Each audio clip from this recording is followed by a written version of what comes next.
लाजो गांव के कुएं से पानी भरकर घर की ओर जा रही थी। रास्ते में उससे दूर से एक बुजुर्ग आते दिखे। जब वो पास आए तो उन्होंने कहा, बेटी मुझे थोड़ा सा पानी पिला दो। लाजो ने कहा, हाँ हाँ बाबा, क्यों नहीं, ये लीजिए, पानी पीजिए। यह कहकर उसने पानी का घड़ा हाथ में लेकर उन्हें पानी पिला दिया। पानी पीकर बुजुर्ग ने उसका धन्यवाद दिया और आगे चल दिए। कुछ देर बाद लाजो घर पर पहुंची तो देखा वह बुजुर्ग और उसके पिता खाट पर बैठे थे। रामधन जी, जो कि लाजो के पिता थे, रतनलाल उनके ही पुराने दोस्त थे, जो कि दूसरे गांव में रहते थे। कई साल बाद वे रामधन से मिलने आए थे। रामधन जी ने जैसे लाजो को देखा वो बोले, लो भाई, रतनलाल आ गई मेरी बेटी। इसी के बारे में पूछ रहा था ना। बहुत ही होशियार बच्ची है, बस मेरी गरीबी और उसकी माँ के न रहने के कारण इससे इसका बचपन छिन गया है। आ बेटा, ये तेरे चाचा है, मेरे बचपन के दोस्त। लाजो कुछ बोलती उससे पहले ही रतनलाल जी ने कहा, भाई रामधन, तेरी बेटी बहुत संस्कारों वाली है। आज कुएं पर इसने ही मुझे पानी पिलाया था, और कोई होता तो पहले मेरी जात पात पूछता, फिर वही जाकर पानी पिलाता। तेरी बेटी बहुत परोपकारी है। अपनी तारीफ सुनकर लाजो शर्म कर अंदर चली गई। तभी रामधन ने आवाज़ लगाई, बेटी अपने चाचा के लिए कुछ मीठा ले आ। रतनलाल जी ने उसे रोकते हुए कहा, भाई, मुँह बाद में मीठा कर लेंगे, पहले मैं जिस काम के लिए आया हूँ वो तो सुन लो। हाँ भाई, बोल, क्या बात है? घर में सब ठीक तो है ना? रामधन की बात सुनकर रतनलाल ने गंभीर होते हुए कहा, भाई, मैं अपने बड़े बेटे के लिए तेरी बेटी का हाथ मांगना चाहता हूँ। अब इस दोस्ती को रिश्तेदारी में बदल देते हैं। यह सुनकर रामधन बहुत खुश हुआ। उसने कहा, बात तो तेरी ठीक है, अगर तेरा बेटा है तो मैं तैयार हूँ, लेकिन भाई, मेरी हैसियत तो तू जानता ही है। जहाँ तक मुझे पता है तेरा तो शहर में बहुत बड़ा कारोबार है, कहाँ मैं कहाँ तू। रतनलाल जी ने कहा, पैसा की तू चिंता मत कर, मेरे बेटे के लिए कई बड़े घरों से रिश्ते आ गए, लेकिन मैं एक ऐसे बच्चे को अपने घर की बहू बनाना चाहता हूँ जिससे संस्कार हो। वो मैंने तेरी बेटी के अंदर देख लिए। तू बस हाँ कर दे, बाकी सब कुछ मेरे पर छोड़ दे। रतनलाल जी की बातें सुनकर रामधन ने तुरंत हाँ कर दी। ऐसा घर बैठे रिश्ता आए तो कोई भी मना नहीं कर सकता है।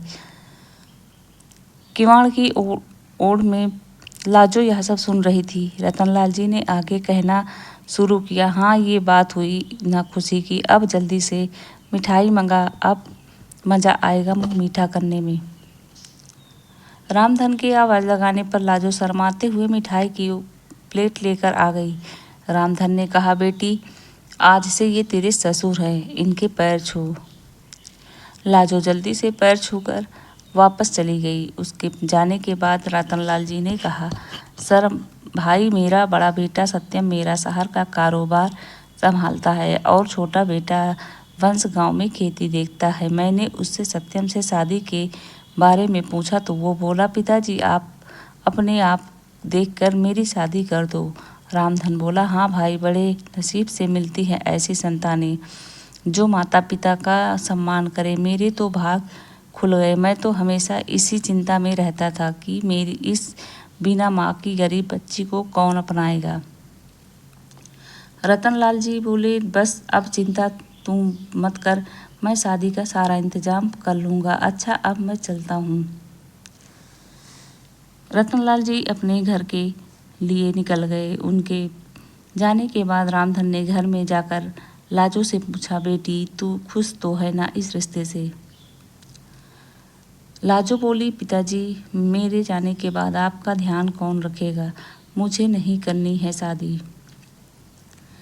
रामधन बोला, बेटी, ऐसा नहीं बोल, मैं अपना ध्यान रख लूँगा।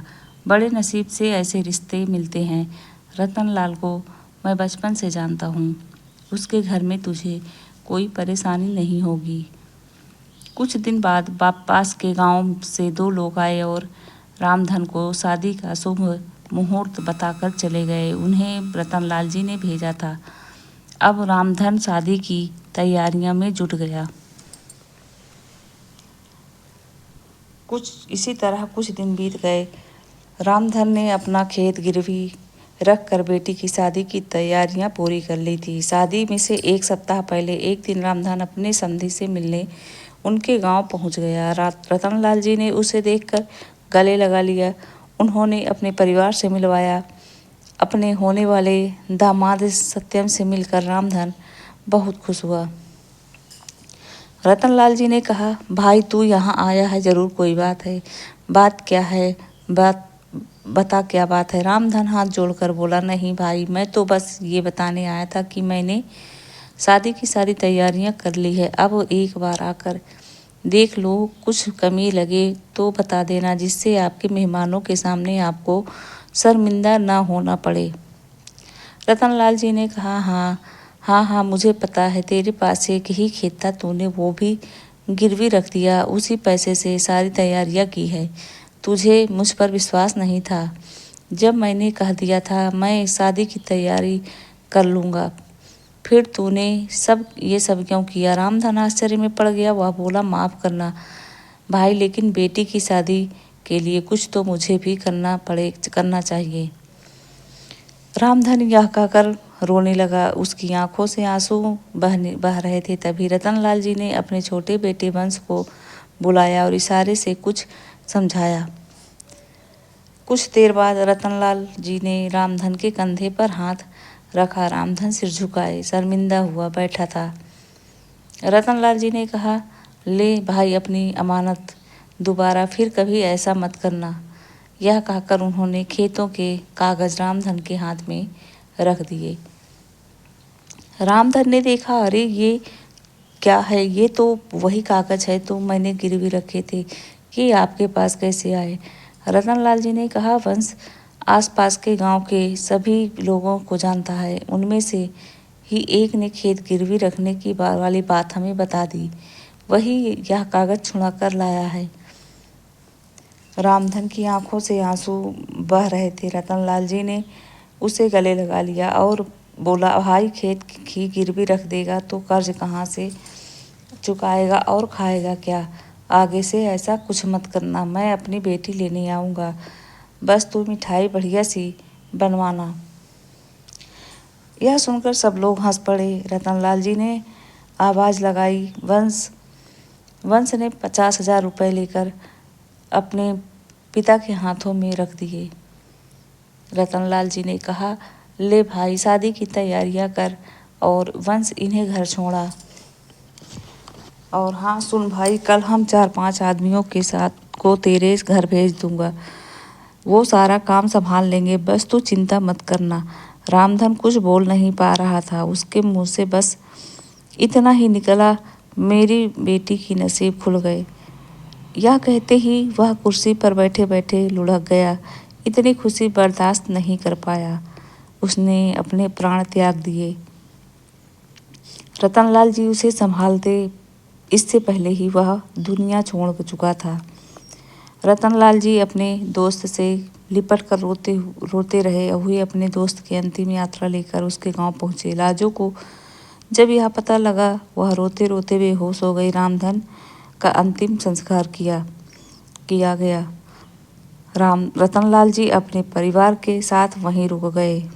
13वीं के एक सप्ताह बाद उन्होंने सादा तरीके से सत्यम और लाजो की शादी एक मंदिर में करवा दी।